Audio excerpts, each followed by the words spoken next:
Magandang araw po.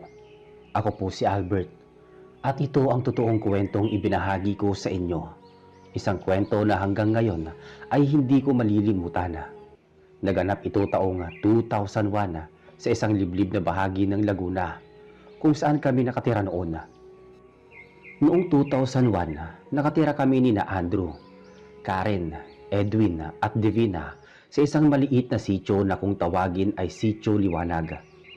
Hindi naman kami magkakamag-anak pero halos araw-araw kaming magkakasama dahil iisa lang ang direksyon na tinatahak namin papunta sa eskwela. Madalas kami sa likod ng baryo sa may dating sapa na halos natuyo na dahil sa tag-init. Isang hapon na, bandang alas 4, naglalakad kami papunta sa sapa. Si Andrew ang naunang bumaba sa pilapila.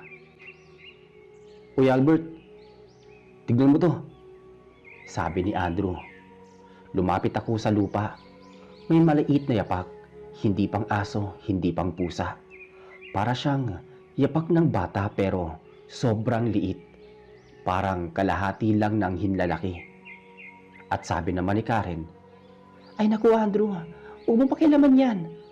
Baka sa duwende yan." Napatawa si Edwin. "Ano ka ba Karen? Duwende agad? Siguro ipis lang yan o daga." Pero natahimik si Divina habang nakatitig sa mga yapak. "Hindi yan daga. May daliri o may hugis.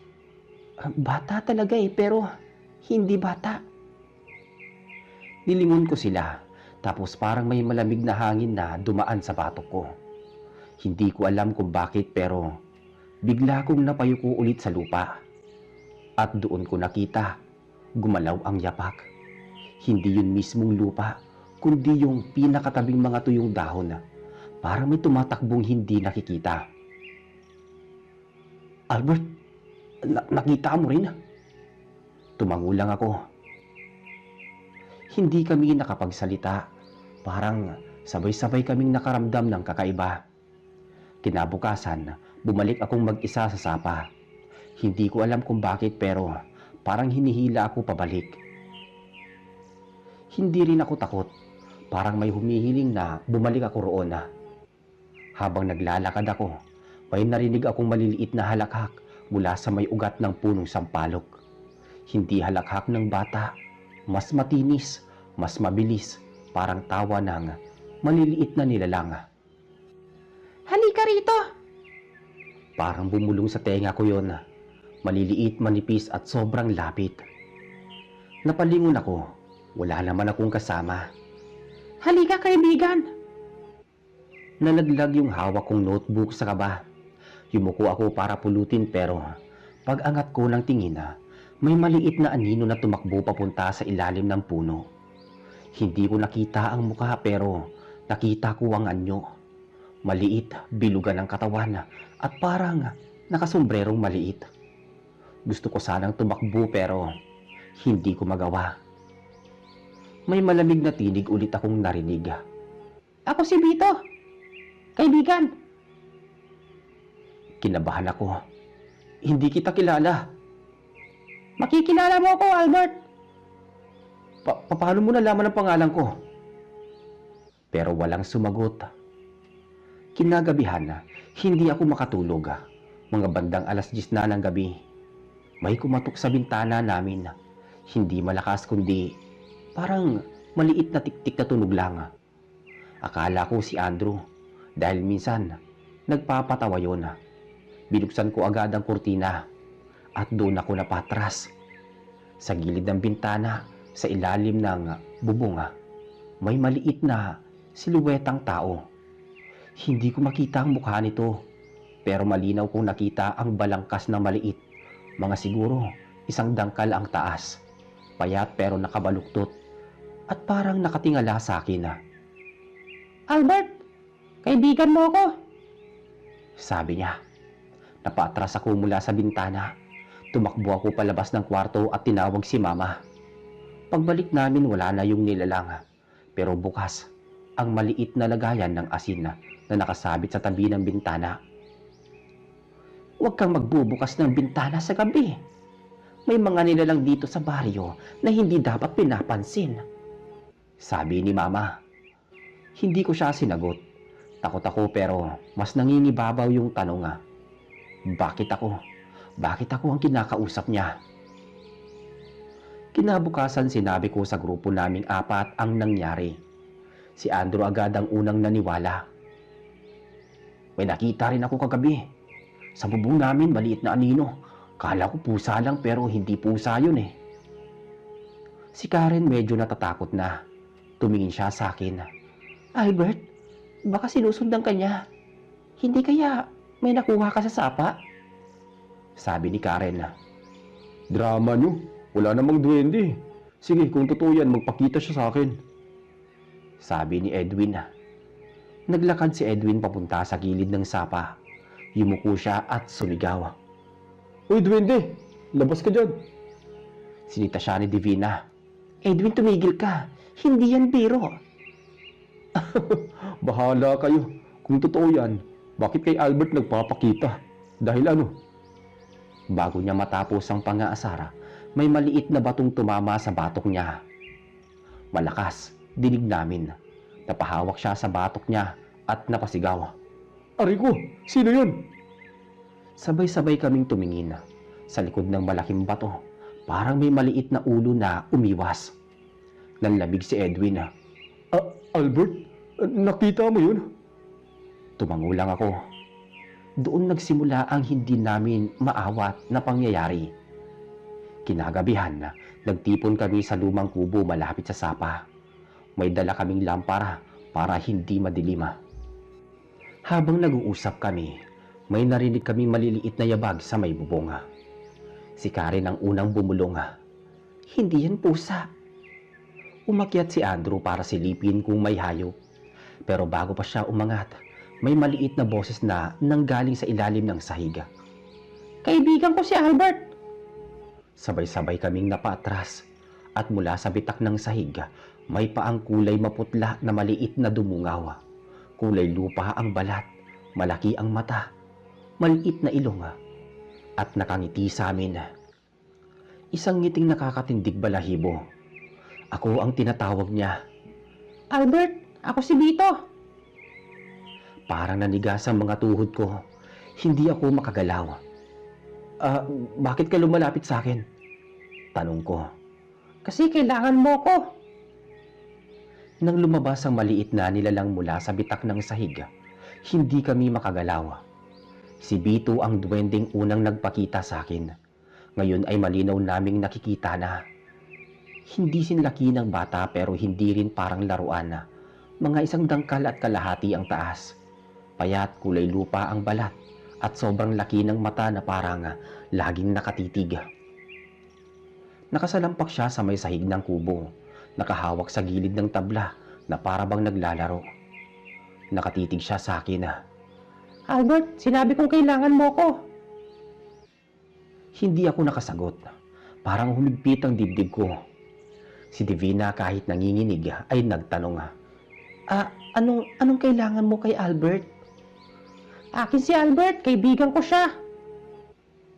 Suminghap si Karen at humawak sa braso ko. Albert, bakit parang ayaw kang pakawalan yan? Humakbang si Andrew palapit ng dahan-dahan. Vito, ibig mo sabihin, kailangan ka niya? Anong ibig mo sabihin doon? Dahan-dahang lumingon ng duwende kay Andrew. Tapos ang ngiti niya ay bumalik, pero mas malaki, mas nakakatakot. Maraming masama rito. Masama na hindi niyo nakikita, pero nakikita ko at nakakapasok sila. Napalunok si Edwin na kanina pa tahimik. Anong pumapasok? At napasingit naman ako na nga. Ano ba, multo? Kapre? Ano? Umiling si Vito. Hindi multo, hindi kapre. Mas maliit, mas marami, at mas galit. Galit saan? Tanong ni Karen. Sa halip na sumagot, tumalikod ang maliit na nilalang at bumalik sa ilalim ng sahig. Pero bago siya tuluyang nawala, may sinabi siya. Babalik ako, Albert. Huwag kang lalayo.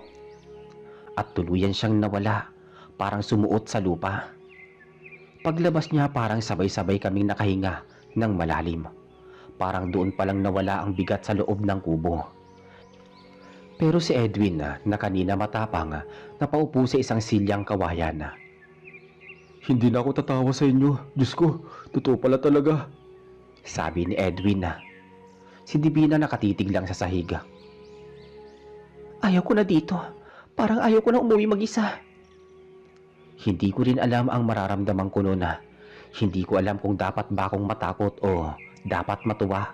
Pero malinaw sa akin ang isang bagay. Ayaw akong bitawan ng duwende.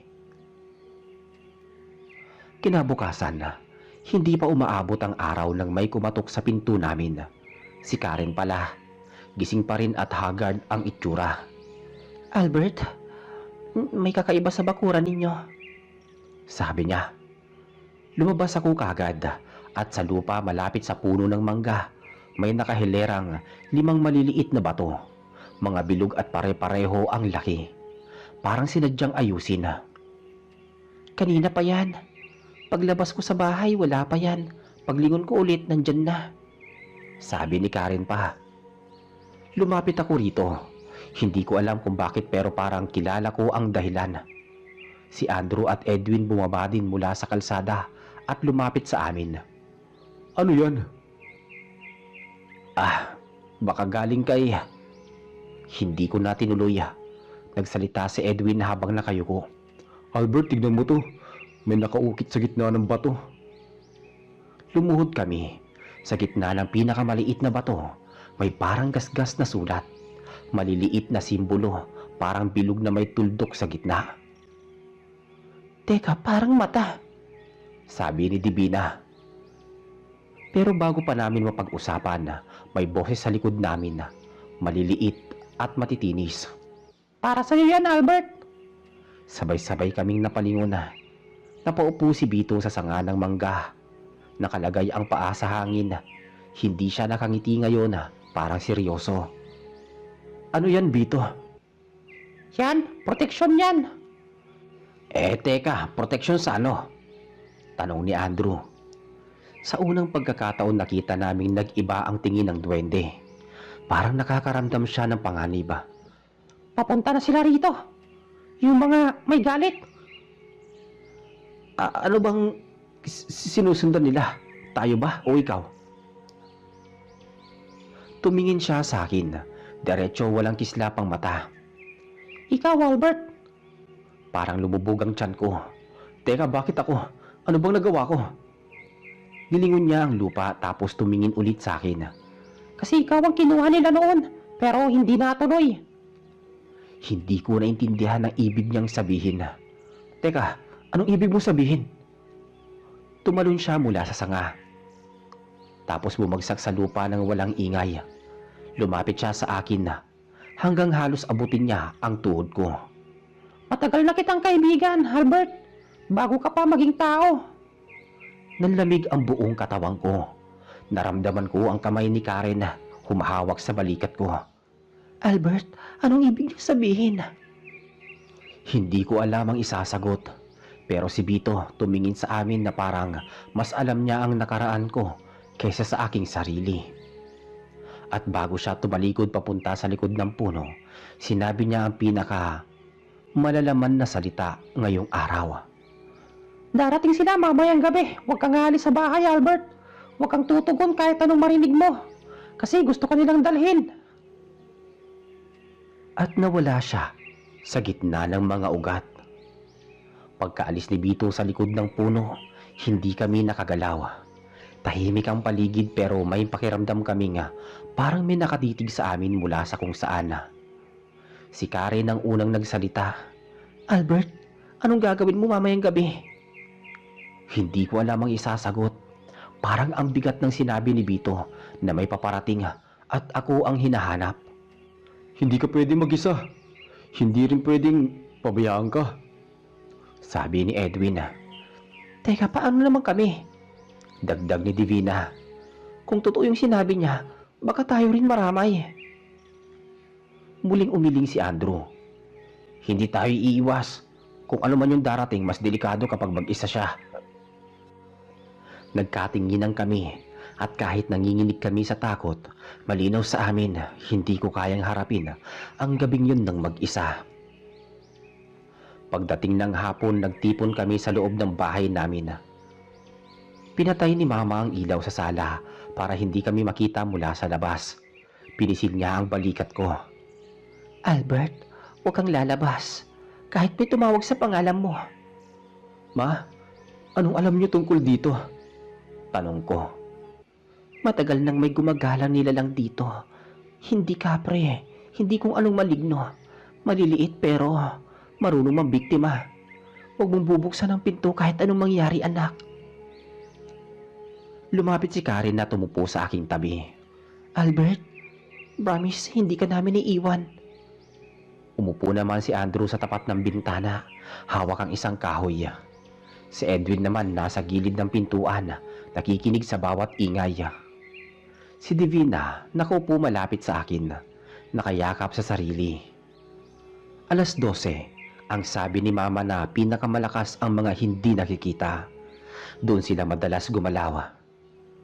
Nang mag-aalas 9, nagsimulang lumamig ang hangin. Hindi normal na lamig, parang galing sa loob ng balon. May dumadaan, bulong ni Divina.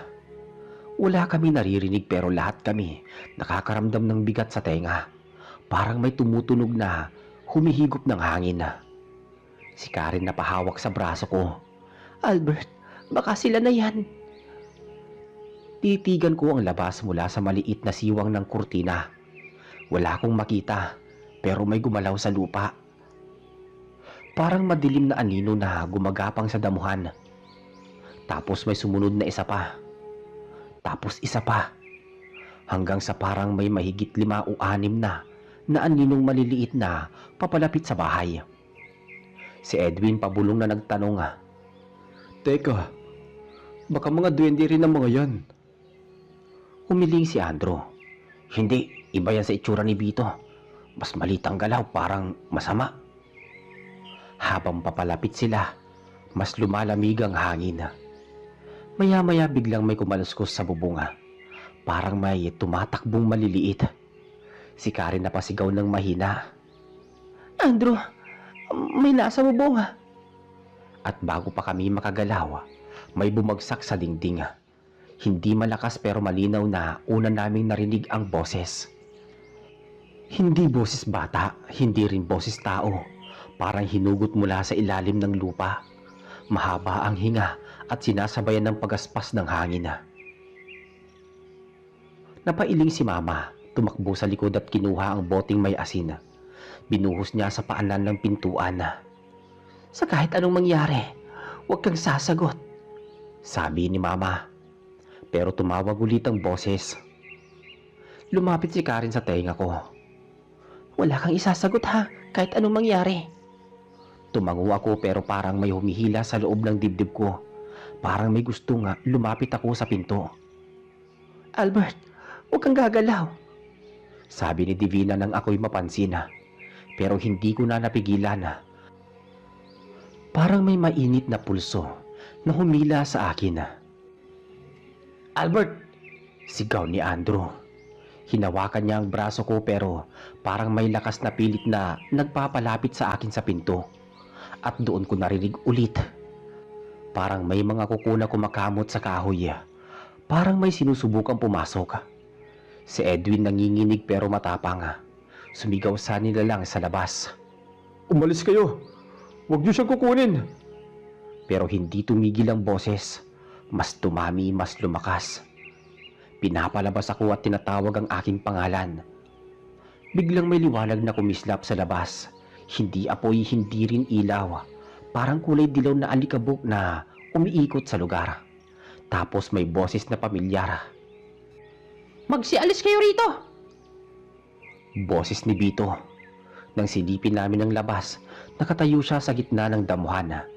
Maliit ang katawan pero parang may pumapalibot sa kanya na liwanag na hindi galing sa ilaw ng tao. Nagtakbuhan patras ang mga anino sa paligid pero hindi sila umaalis. Parang naghihintay lang sila. Tumingin si Vito sa bahay, diretso sa akin. Albert, huwag kang lalapit sa kanila.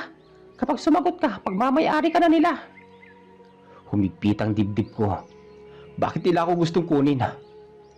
Lumapit si Vito sa pinto. Dahil dati, sa kanila ka dapat nakatira at napunta.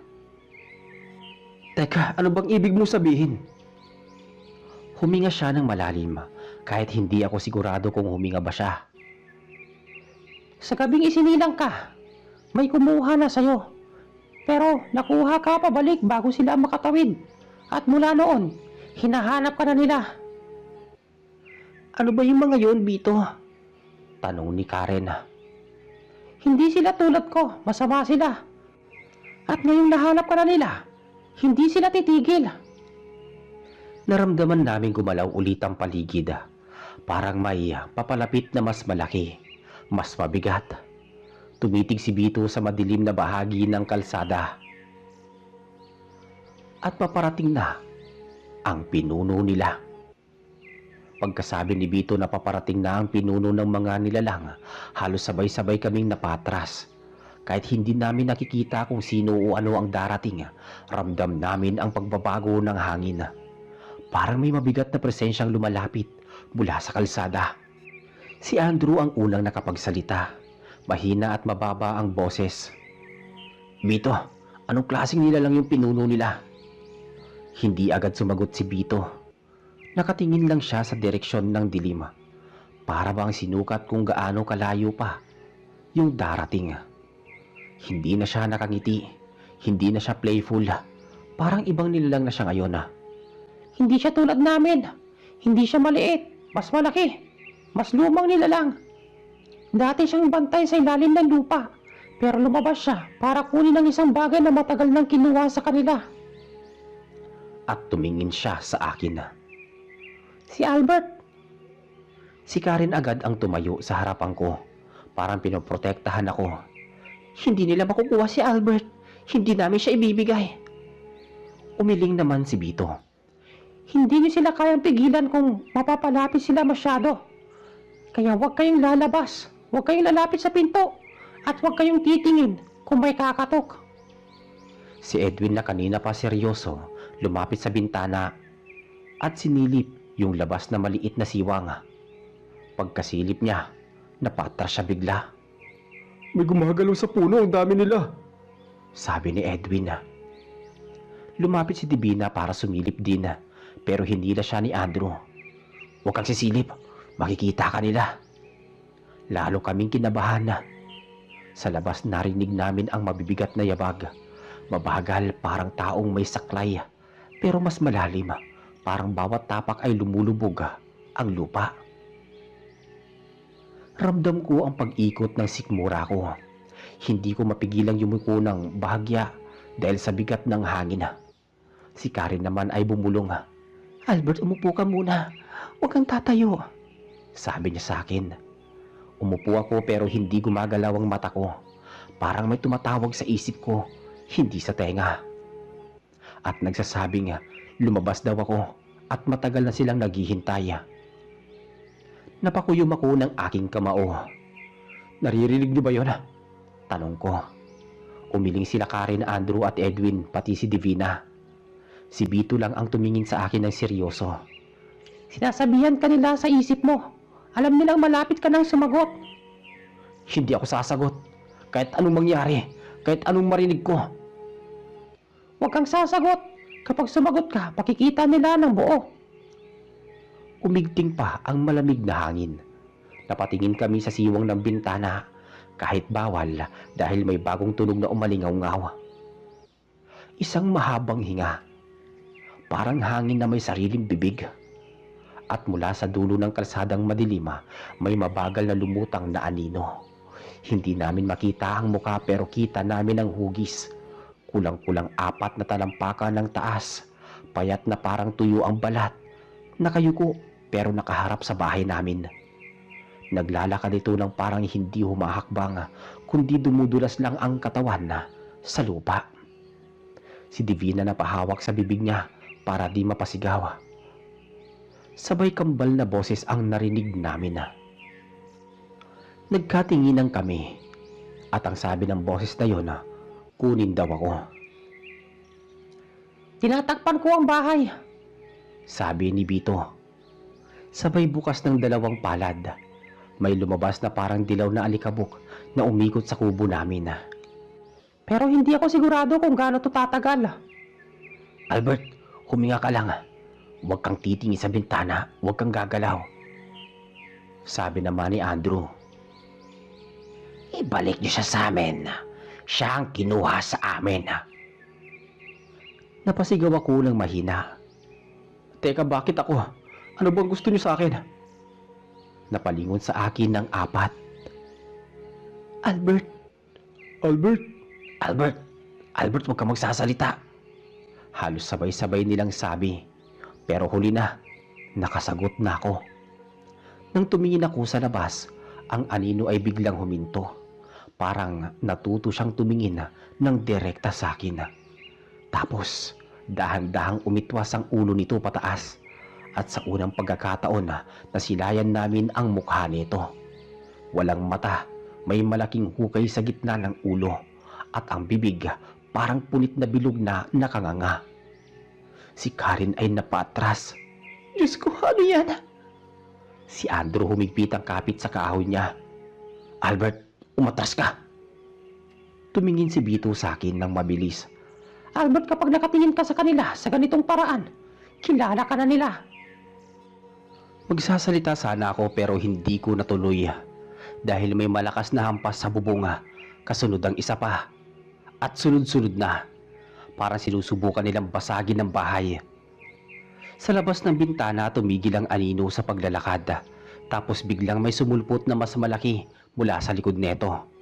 Hindi na namin makita ng buo pero kita namin ang balikat na mas malaki at mas mabigat ang hakbang. Si Bito halos mapaluhod. Dumating na siya. Bito, anong gagawin natin? Tanong ni Andrew.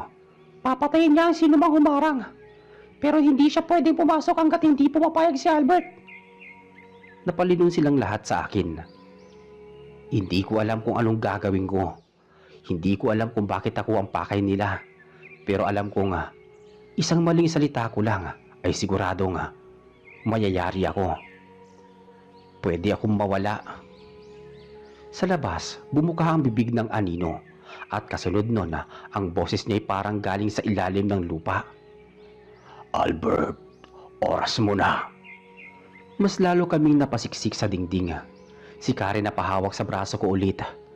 Nanginginig. Si Edwin naman parang pinipilit pigilan ng sarili para di sumugod. Si Andrew hawak ang machete niya pero halata sa mga mata niya na alam niyang wala yung silbi kung engkanto ang kalaban. Si Bito lang ang nananatiling nakatayo pero nanginginig ang maliit niyang katawan. Albert, kailangan mo magsalita. Sabi niya. Kung ayaw mong kunin ka, sabihin mo. Anong sasabihin ko? Tanong ko sa kanya. Sabihin mo hindi ka pumapayag. Sabihin mo hindi ka nila pag-aari. Sa labas, humakbang ulit ang anino. Mas malinaw na ngayon matangkad, mas mataas pa sa pintuan. Parang tao. Ang balat niya ay mukhang abo. Ang mga mata niya, dalawang guhit na pula na parang apoy na walang liwanag. Albert, lumabas ka. Sa akin ka. Humihila ang bawat pagbigkas neto sa akin. Mas lalo kong naramdaman ang kabog ng dibdib ko. Para bang may humihila sa loob ko. Parang pinipilit akong palapitin kahit ayaw ko. Hinawakan ako bigla ni Karen. Albert, huwag kang gagalaw. Parang may humahatak. Sagot ko na naiiyak na sa kaba. Lumapit si Bito sa harapan ko. Parang isang maliit na sundalo. Makinig ka. Huwag kang bumigay. Sabi niya. Tumigil ang anino sa harap ng pinto. Dahan-dahan itong yumuko para sinusulyapan kami sa loob kahit hindi nakikita ang muka. Tawagin mo ko. Sabi niya. Sabihin mong handa ka na. Dagdag pa nito. Hindi. Hindi ako sasama. Hindi ako pumapayag. Sagot ko naman. Biglang kumulog sa labas. Pero walang ulan. Umangat ng bahagya ang anino, parang nainis. Oh, kaya mo pa bang tumanggi? Kung alam mong sa iyo, nakatali ang buhay nila. Bigla niyang tinuro ang bahay. Kasunod neto, may sabay na nangyari. Lumutang ang apoy kasabay ng hangin sa paligid ng kubo. Tumigil ka! Sigaw ko rito. Pero tumawa lang ang nilalang, tawang parang bato na binabasag. Pumili ka, Albert. Ikaw o sila. Lumapit si Bito sa pinto. Tumingala siya sa mas malaking nilalang. Kapatid, alam mong mali ito. Tumigil ang anino, parang nagulat. Parang hindi siya sanay na may duwending humaharang sa kanya. Bito, umalis ka. Hindi, kaibigan ko sila. At doon unang beses kong nakita ang anino ay hindi na lang galit ang naramdaman, kundi gutom. Kaibigan, bibigyan mo ng buhay ang mga tao para saan? Kapalit ng ano? Humakbang si Bito pabalik, pero nanatili siya sa harapan namin. Albert, kailangan mong tumayo. Pag ikaw ang pumayag, walang laban. Pag tumanggi ka, kailangan niyang makipagsubok. Anong subok? Tandaan mo, kapag nakisubok ang engkanto, may mamamatay. Lalong lumakas ang amoy ng lupa at dahon na nabubulok. Parang may bumukas na butas sa ilalim ng bahay. Naglakad ulit ang nilalang papalapit. Albert, pipilitin mo ba ako? Hindi ko alam kung saan nanggagaling ang lakas ng boses ko pero tumayo ako. Tumigil ka. Hindi ako pag-aari ng kahit anong nilalang at hindi mo sila sasaktan. Biglang nanlaki ang mata ng anino at kasunod nun gumalaw ang lupa sa paligid namin. Parang may umaakyat, parang may dumadating na iba pang presensya. Napalingon si Bito. Hindi maganda to. Bakit? Anong meron? Humihingi siya ng tulong. Sagot ni Bito. Sino naman? Tanong ko. Mga kasama niya. At bago kami makagalaw mula sa dilim ng kagubatan, isa-isang lumitaw ang mga mata. Hindi lang pula, may dilaw, may berde, may puting parang usok. Lahat lumalapit at ang pinakamalaki sa harap, ngumiti ng walang labi. Nakapagpasya ka na ba, Albert? Ngayon tatapusin na namin to. Mula sa dilim, lumalapit ang mga ito. 1, 2, 10, hanggang sa parang napapalibutan na kami ng mga nilalang na hindi namin maaninag ng buo. Tumitibok ang hangin. Parang may pulso ang paligid. Si Andrew, Karen at Edwin na paurong sa dingding habang si Bito naman nakatayo pa rin sa harapan namin. Pero halatang hirap ng huminga. Albert, anong gagawin natin? Tanong ni Karen. Hindi ko alam. Parang nauupos ang lakas ko sa bawat hakbang ng mga nilalang na ito. Bito, may laban ba tayo? Sabi ni Edwin. Kung lumaban ako, mamamatay ako. Kung lumaban kayo, mamamatay kayo. Gusto nila si Albert at hindi sila aalis hanggat hindi nila siya nakukuha. Humalakhak ang pinakamalaking nilalang, yung kausap ko kanina. Tama si Bito. Alam mong wala kayong panalo rito. Lumapit siya sa mismong bungad ng pinto, sapat para makita namin ang forma niya ng konti. Albert, isang salita mo lang. Sumama ka at aalis na kami. Hindi ako sasama. Hindi. Sigaw ko kahit para bang may humahatak sa aking baga. Nag-iba ang ihip ng hangin noon. Mas mabigat, mas madikit sa balat. Tila may bumubulong sa tenga ko na hindi ko maunawaan. At kung maninindigan ka, kayo ang tatapusin ko. Tumingin si Andrew sa akin. Albert, huwag kang bibitiw. Ano man ang mangyari, nandito kami. Hindi ka namin iiwan. Sabi naman ni Karen. Si Edwin tahimik lang pero ang kapit niya sa machete niya parang gusto niyang sumugod. Maya-maya, biglang umangat ang lupa sa mismong harap ng pinto. Parang may malaking kamay na humahawak. Isang huni ang umalingaw-ngaw. Hindi tao, hindi hayop. Mas malala at mas nakakasakit sa pandinig. Tumabi kayo! Sigaw ni Bito. Hinila niya kami palayo sa pinto. Halos itulak niya pabagsak. Kasunod nun, sumirit ang anino. At napapasok sa loob. Hindi ang nilalang mismo kundi ang parang maitim na usok na may buhay.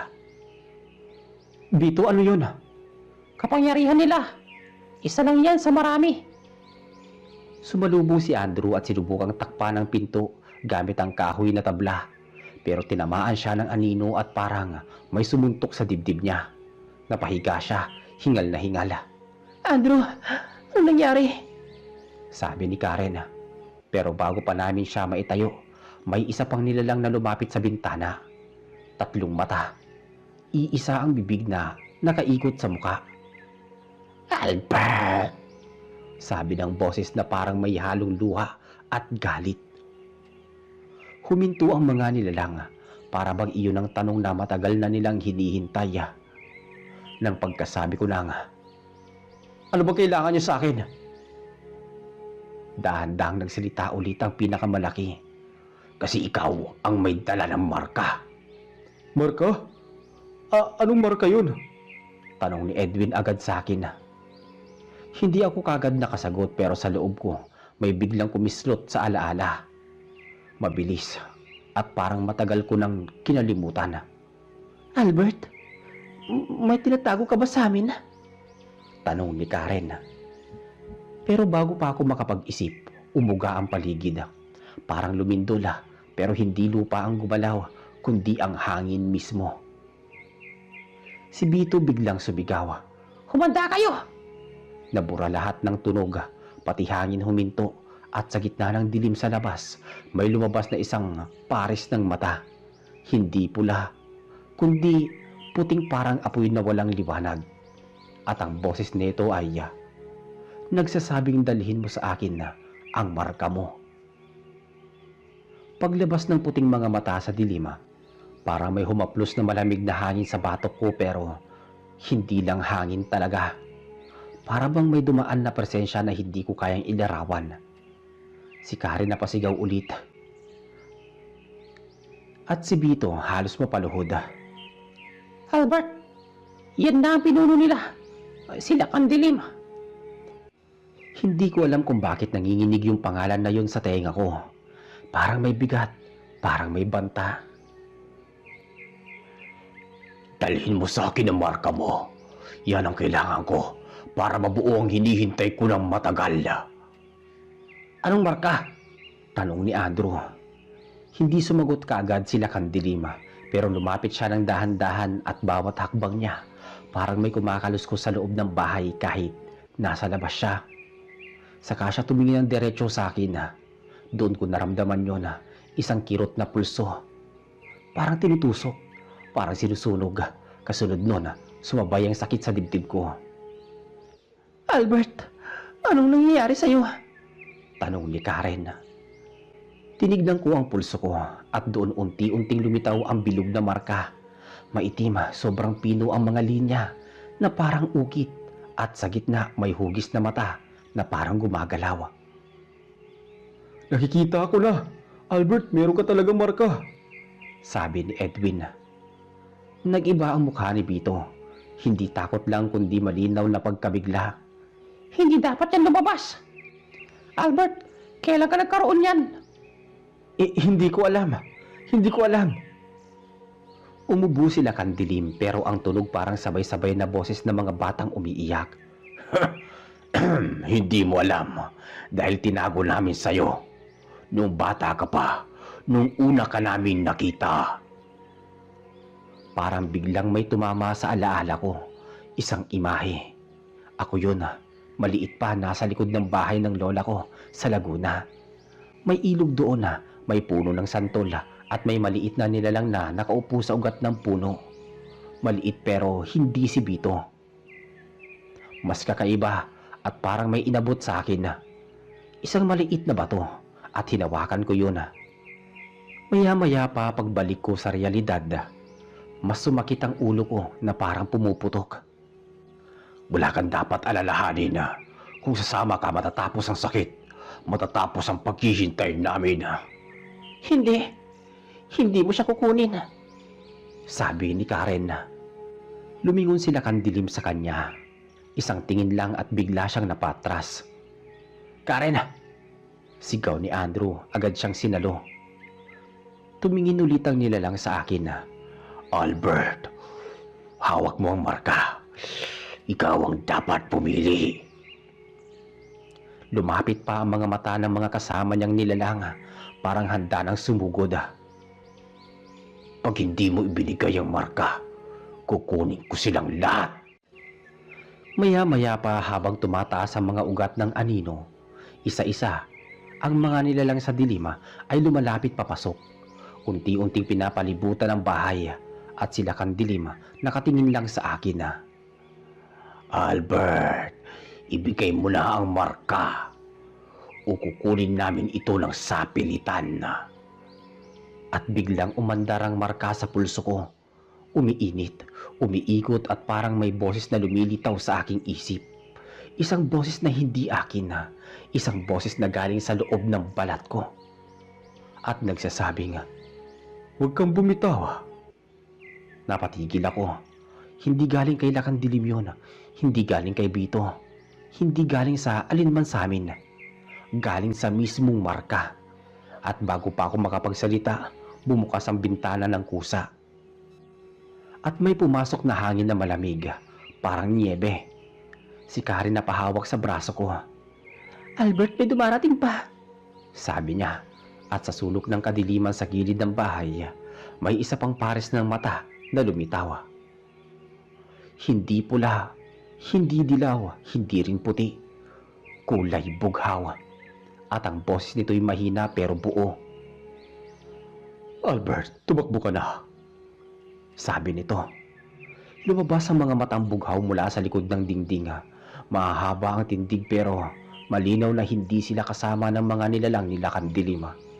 Sa paglapit nito, kumapit ang malamig na hangin sa balat namin pero hindi nakakasakala, kabaliktaran. Para bang kumakalas ang bigat na kumukulong sa aking dibdiba.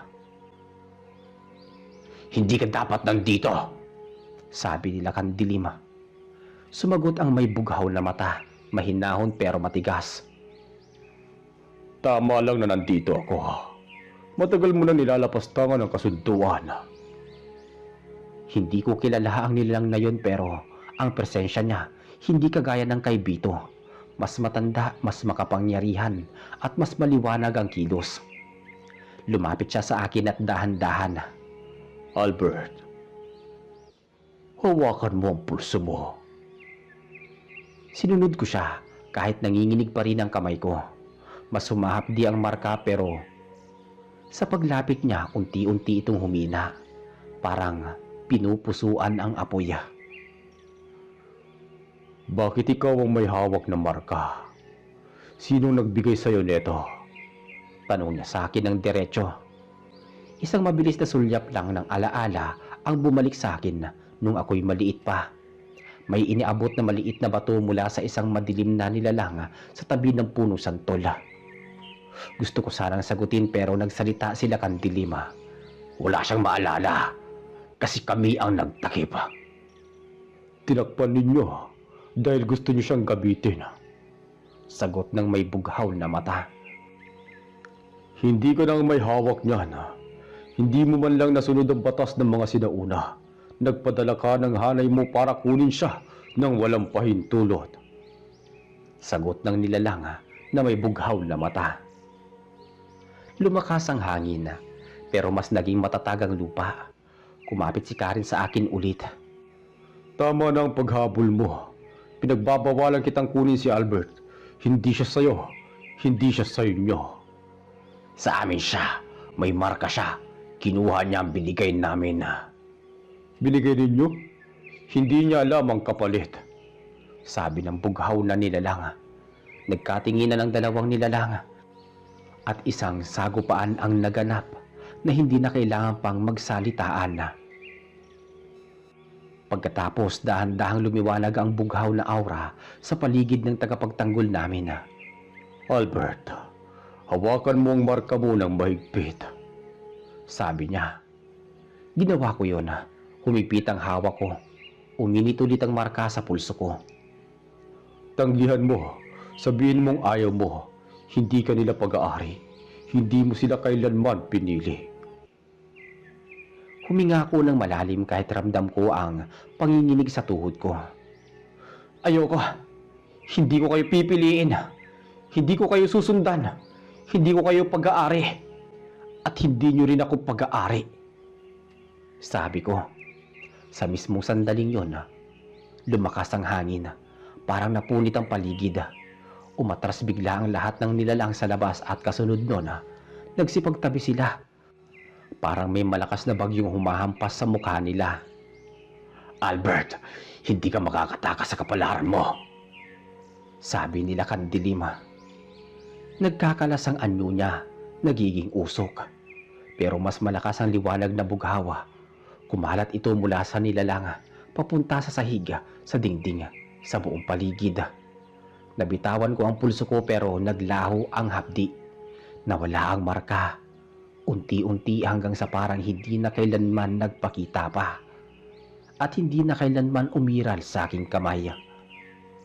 Sumigaw ng malakas sila kandilim na parang naglalaho ang boses habang hinihigop siya ng hangin. Hindi pa tapos to, Albert!